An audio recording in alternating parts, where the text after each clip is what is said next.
Thank you so much for joining us. So, this is a new channel, which is Confessions of a Hypocrite.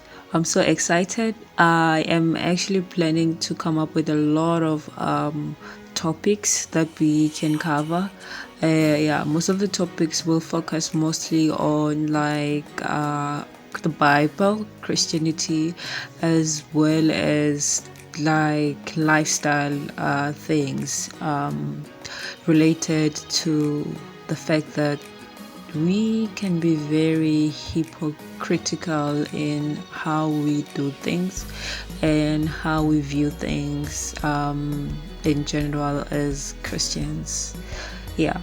Yesterday I was busy preparing some food at home, and then suddenly the issue of self-love suddenly popped up in my head, and I was suddenly thinking about the fact that there are a lot of unsettling things or things that are unbiblical with the regime or the rise of self-love and self-proclamation and all these things that are coming up a lot on from the influencers as well as Instagram and you name it. So since I'm also attending counseling, I've had a lot of these things whereby my counselors will keep emphasizing that I need to love myself more. I need to put myself first in all the situations. Like I cannot be always giving and not receiving anything. Okay, I understand where this thing is coming from, because like generally speaking, all human beings are selfish, whether you like what I'm saying or not, but most of us are very selfish. Like we think for ourselves and about ourselves first before we can even think about other people. Yeah, and also I'm not saying that remember, when we talk about yourself, I also mean the extension of your family. Your family is also like an extension of you actually taking care of yourself, because they are related to you anyway. It's just like you like calling yourself that you are a giver, but you're only giving your friends or your family. You get it? Because when we're talking about givers, we talk about people who are able to extend themselves to other people that are not within their kinship or their people. Yes. So with the regime of self-love, I find myself asking a lot of questions, because like my Bible stands on the word that says that you need to deny yourself, take up your cross and follow Christ. You get it? And then saying that don't hold on to your life or yourself, because if you hold on to it, you will lose it. You get it? But if you deny yourself, or you offer yourself as a living sacrifice, therefore you will do what? You will gain even more the kingdom of God and all that things. You get it? But now I'm seeing a lot of this self-love cropping into the Christian communities, and we are suddenly becoming very selfish beings. We have not been called to be selfish. Yeah, we are called to put others first, and we are called to be the salt and light and be examples of love.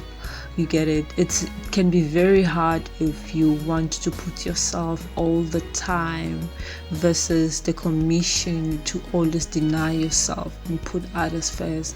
Like you find out that even in Acts, like the church in Acts, a lot of people denied themselves so much that they even sold their belongings. They sold everything that they had in order for what?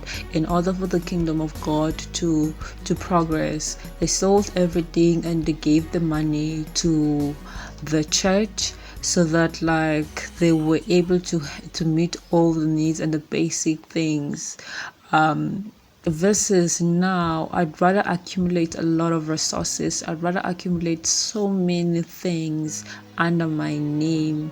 I'd rather create a legacy, have a legacy, and for example, a lot of us are always looking towards retirement. I'd rather save up so much so that like when I retire and I stop working, I have more than enough to have like a retirement home or travel the world, and everything is about me, putting myself first, and I'm not relying on God and trusting that He will take care of me. I shouldn't worry about my retirement. I shouldn't worry about what is it that we're going to eat tomorrow, but trusting fully that if I'm giving myself, therefore He will take care of me.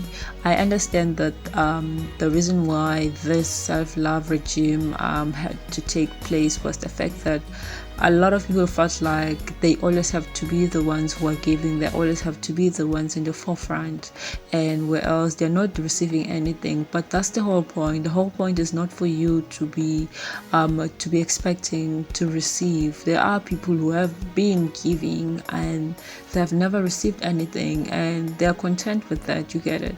Because our reward is not here, but our reward is what is in heaven with God. And if I'm depleting myself, and I'm not gaining anything from people, I should be able to expect that He's the one who's supposed to be renewing my strength daily. I need to come back and be available to be renewed my strength, and for God to take care of me, even in my struggles.